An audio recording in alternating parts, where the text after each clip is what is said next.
Di video ini, gue akan ceritakan apa yang bisa kita lakukan sebagai masyarakat untuk mengentaskan kemiskinan, minimal di lingkungan sekitar kita, daripada habis energi menuntut pemerintah atau pejabat yang berada di luar kendali kita. Mending gue ajak Anda untuk coba berpikir bagaimana caranya membantu orang-orang miskin di sekitar kita dengan kemampuan yang kita miliki. Di video ini, gue akan jelasin apa akar masalah yang membuat orang miskin tetap hidup miskin, menurut pandangan gue ya. Lalu, apa kendala yang paling tersulit dalam upaya mengentaskan kemiskinan dan bagaimana cara mengatasinya? Oke teman-teman, kita mulai ya. Menurut gue, ada dua cara yang biasanya dilakukan orang untuk mencoba mengentaskan kemiskinan. Cara pertama adalah cara paling umum yang dilakukan oleh banyak pihak, seperti LSM, yayasan sosial, partai politik, institusi agama, pemerintah, dan sebagainya. Caranya dengan memberi bantuan sosial kepada masyarakat golongan miskin. Programnya seperti pembagian sembako, kirim dana bantuan sosial, dan semacamnya. Cara pertama ini dikenal dengan model bantuan yang bersifat karitatif. Mengapa banyak yang memilih cara pertama ini? Karena prosesnya mudah, gak banyak makan waktu, dan cukup mengandalkan kekuatan dana dari donatur maupun anggaran pemerintah. Masalahnya, mengatasi kemiskinan dengan mengandalkan model karitatif saja gak akan berhasil karena tidak menyentuh akar masalahnya. Bantuan yang bersifat karitatif hanya bisa menolong orang miskin dari kesulitan ekonominya di saat itu saja. Setelah itu, hidup mereka kembali susah lagi dan tetap miskin. Lalu ada cara yang kedua. Gak banyak orang yang mau melakukan cara yang kedua ini karena jauh lebih sulit dibanding cara pertama. Kalau cara yang kedua ini, kita membantu masyarakat dengan aktivitas-aktivitas yang bersifat transformatif. Ketika kita memberi bantuan kepada orang untuk tujuan mentransformasi, itu berarti kita nggak hanya bantu mereka untuk bisa memenuhi kebutuhan dasar mereka saja. Kita juga membantu mengubah pola pikir dan kebiasaan hidup orang-orang yang mau kita bantu. Tujuannya agar mereka mampu meningkatkan kualitas kehidupan ekonominya secara mandiri, nggak terus bergantung pada siapapun. Bagaimana caranya? Nah, cara yang gue tawarkan adalah kita atasi dulu mindset kemiskinan yang diidap oleh masyarakat. Nah, apa itu mindset kemiskinan? Gue mendefinisikan mindset kemiskinan sebagai pola pikir yang membuat orang hidup terbelenggu oleh rasa kekurangan, ketidakberdayaan, dan keterbatasan yang membentuk kebiasaan dan rutinitas hidupnya dan membuatnya miskin secara mental, materi, dan spiritual. Yang gue maksud dengan mindset kemiskinan di sini gak hanya diukur berdasarkan kecilnya uang atau harta kekayaan yang dimiliki seseorang. Ada banyak kok orang yang hidup dengan banyak uang dan harta, tapi mengidap mindset dan mental miskin, bahkan melebihi orang-orang yang hidupnya miskin secara materi. Anda tahu nggak siapa orang itu? Mereka adalah para oknum pejabat, politikus, aparat, dan birokrat yang hidupnya kaya dari hasil korupsi. Banyak kan orang-orang seperti itu di negara ini? Jadi, kalau Anda ingin membantu mentransformasi masyarakat kita untuk keluar dari kemiskinan, jangan berpikir bahwa hanya orang yang miskin secara materi sajalah yang mengidap mindset kemiskinan. Karena banyak sekali masyarakat di Indonesia yang berasal dari kelas menengah, bahkan kelas menengah ke atas, yang mengidap mindset kemiskinan. Gue pun sendiri pernah mengalami fase ini. Makanya gue bikin video ini agar Anda jangan sampai jatuh terpuruk seperti yang gue alami. Dan menurut gue, orang-orang ini perlu dibantu dan didampingi untuk ditransformasi agar Indonesia bisa mencapai visi Indonesia Emas 2045. Cara mengatasi mindset kemiskinan yang diidap oleh masyarakat itu dilakukan dengan dua tahap. Tahap pertama dimulai dari membongkar mindset yang menjadi sumber penyebab kemiskinan dan sebarkan informasi ini ke publik agar masyarakat bisa mengidentifikasi dan belajar melatih untuk mengkikisnya. Lalu tahap kedua dilanjutkan dengan menanamkan mindset yang membuat mereka sadar betapa berlimpahnya kehidupan mereka sebenarnya dengan segala potensi dan kemampuan yang mereka miliki. Mindset yang positif ini dibutuhkan untuk menimbulkan rasa percaya diri, optimisme, dan semangat juang untuk mau bergerak maju dan tumbuh mandiri secara ekonomi, terlepas apapun keadaan di sekitarnya. Apa yang membuat cara kedua dalam mengentaskan kemiskinan ini sangat sulit sekali dilaksanakan? Pertama, hanya sedikit sekali orang yang mau meluangkan waktu, tenaga, dan pikirannya untuk menyelidiki dan menganalisa sistem maupun struktur sosial ekonomi yang membelenggu masyarakat tetap hidup dengan mindset kemiskinan. Hanya sedikit sekali agen perubahan yang punya ketajaman untuk bisa menemukan sumber-sumber masalah yang membuat masyarakat hidup dengan mindset kemiskinan. Dan hanya sedikit sekali agen perubahan yang mau meluangkan waktu secara konsisten dan sabar mendampingi orang-orang yang ingin keluar dari mindset kemiskinan. Ini kendala yang dihadapi dari sisi orang-orang yang ingin berjuang mengentaskan kemiskinan di masyarakat. Lalu yang kedua adalah kendala yang dihadapi ketika berjumpa dengan anggota masyarakat yang ingin kita bantu keluar dari kemiskinan itu sendiri. Ternyata nggak mudah untuk meyakinkan orang untuk mengubah kebiasaan hidupnya, meskipun tujuannya agar kualitas hidup mereka ke depan menjadi lebih baik. Hanya sedikit orang yang berpikiran terbuka, mau bertumbuh, dan punya keberanian untuk mau keluar dari mindset kemiskinan yang selama ini membelenggu mereka.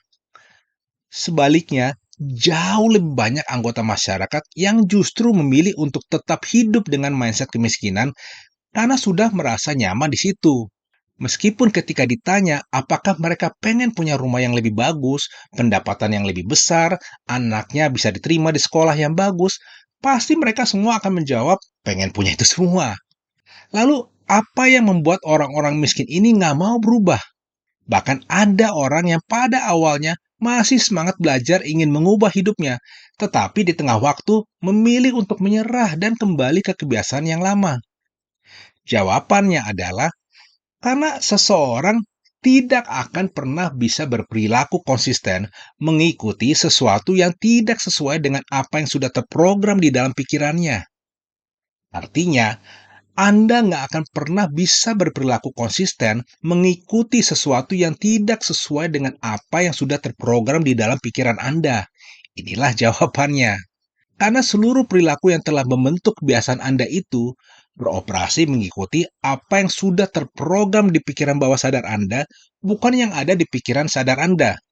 Misalnya begini, anggap saja pikiran Anda itu sebagai sebuah komputer.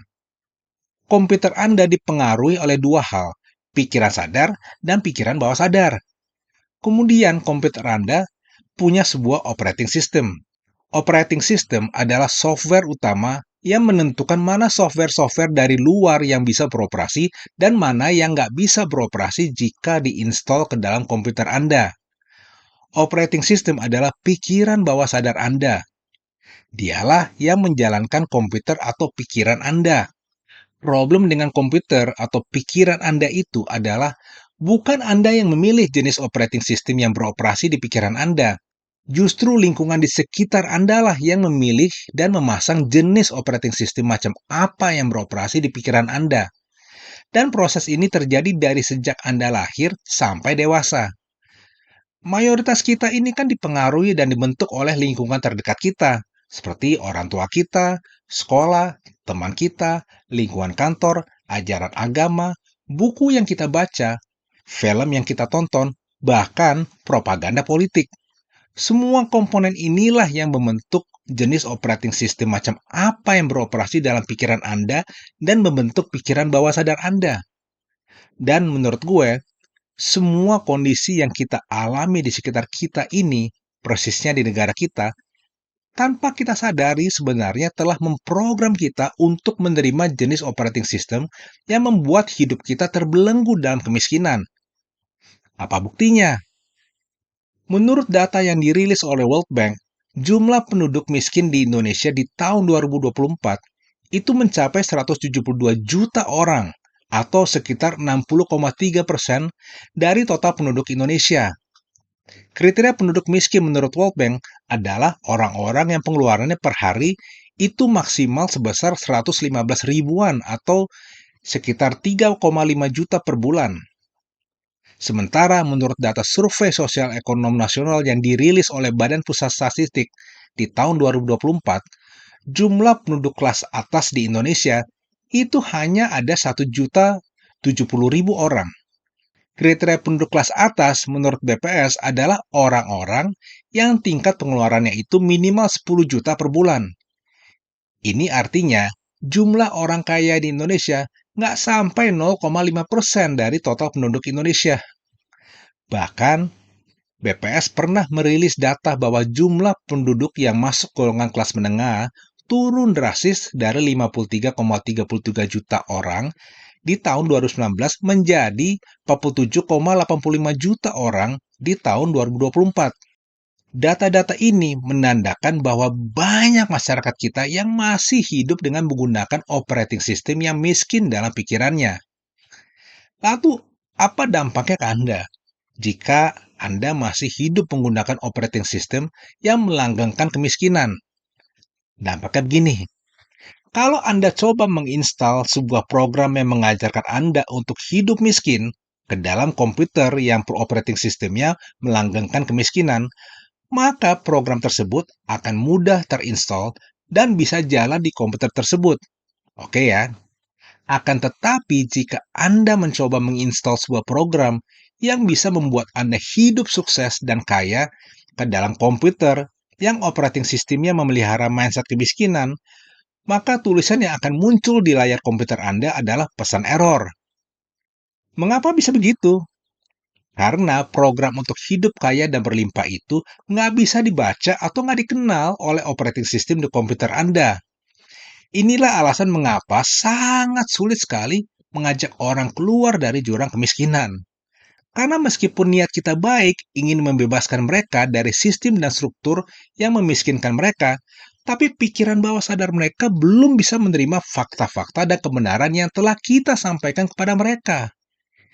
Ide-ide untuk bisa membangun kekayaan, bagaimana cara untuk berpikir besar dan hidup berlimpah, sama sekali nggak dikenal dalam operating system mereka.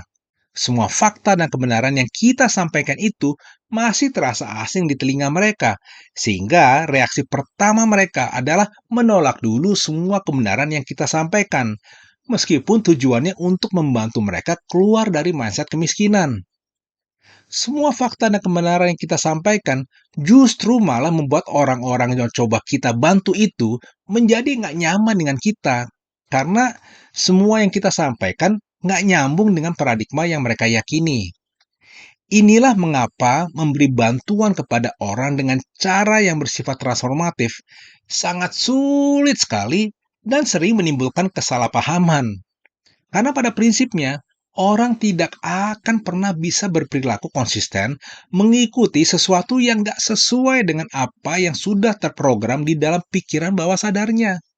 Dari contoh ini, Anda jadi tahu bahwa rumus untuk bisa sukses maupun gagal dalam kehidupan, konsep tentang kaya dan miskin, lebih banyak dihasilkan oleh pikiran bawah sadar Anda.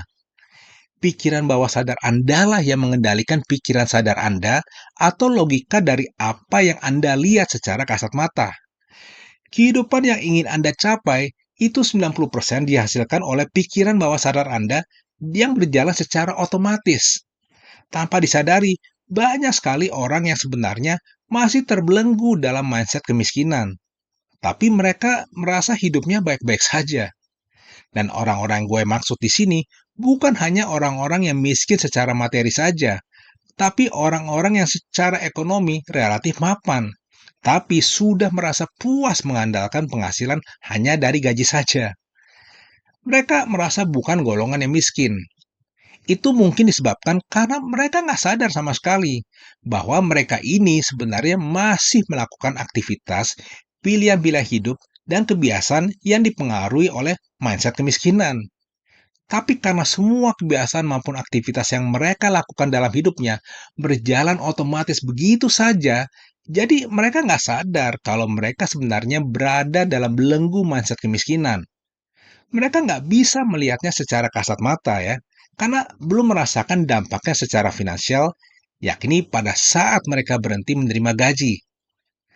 Problemnya, orang lain yang nggak terprogram seperti mereka ini yakni orang-orang dengan mindset kaya dan hidup berkelimpahan, bisa melihat langsung secara kasat mata jenis program yang membentuk pola hidup dan kebiasaan mereka. Lalu, bagaimana caranya kita bisa membongkar dan mengkikis mindset lama dan menggantikannya dengan mindset baru untuk bisa mencapai kehidupan perekonomian yang lebih berkualitas, berlimpah, dan mandiri? Nah, gue coba pakai perumpamaan tentang komputer lagi ya. Jadi, satu-satunya cara adalah Anda perlu copot dulu operating system yang lama dari komputer Anda. Lalu, Anda pasang operating system yang baru agar program dari software baru yang tadi gagal beroperasi di komputer Anda sekarang bisa diterima. Dari proses pergantian operating system lama dengan operating system yang baru ini tentu butuh waktu yang lama. Nah, perumpamaan ini juga berlaku untuk pikiran manusia. Perlu waktu yang cukup lama untuk melepaskan operating system lama yang beroperasi dengan mindset kemiskinan di pikiran kita dan menggantikannya dengan operating system yang baru yang beroperasi dengan mindset kekayaan dan berkelimpahan. Jadi, apa yang mesti kita lakukan? Anda mesti sadar dulu bahwa hasil dari apa yang Anda lakukan dalam hidup Anda selama ini, semuanya itu kan muncul begitu saja secara otomatis. Jadi kalau Anda mau dapat hasil yang berbeda dari apa yang sudah Anda lakukan selama ini di hidup Anda, yang ternyata malah membuat Anda mandek dan terpuruk secara ekonomi, maka langkah pertama adalah Anda mesti memprogram ulang pikiran Anda yang berjalan secara otomatis ini, yakini pikiran bawah sadar Anda. Anda mesti benar-benar meniatkan diri untuk memprogram ulang pikiran Anda dengan melakukan dua aktivitas ini secara rutin dan konsisten. Dan inilah yang gue coba lakukan juga secara rutin dan konsisten dalam keseharian gue sejak 1,5 tahun terakhir ini. Pertama, memprogram ulang pikiran Anda dengan konten-konten maupun lingkungan yang positif yang bisa membentuk mindset kelimpahan ke pikiran Anda. Apa itu mindset kelimpahan?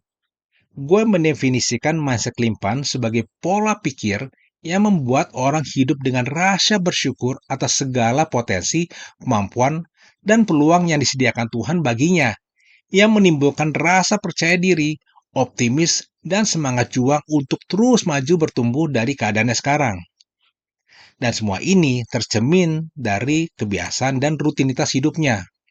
Mindset baru ini dibutuhkan untuk membentuk mentalitas bersyukur di setiap keadaan dan menimbulkan perasaan mampu keluar dari kemiskinan secara mandiri.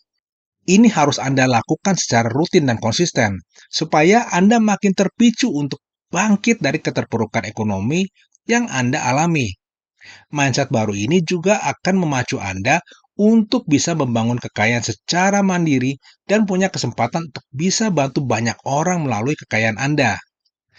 Lalu yang kedua adalah meningkatkan kesadaran dan kepekaan Anda untuk bisa mengidentifikasi mana-mana saja konten informasi, tontonan, maupun lingkungan yang bisa menghambat Anda keluar dari mindset kemiskinan dan menyerah pada keadaan.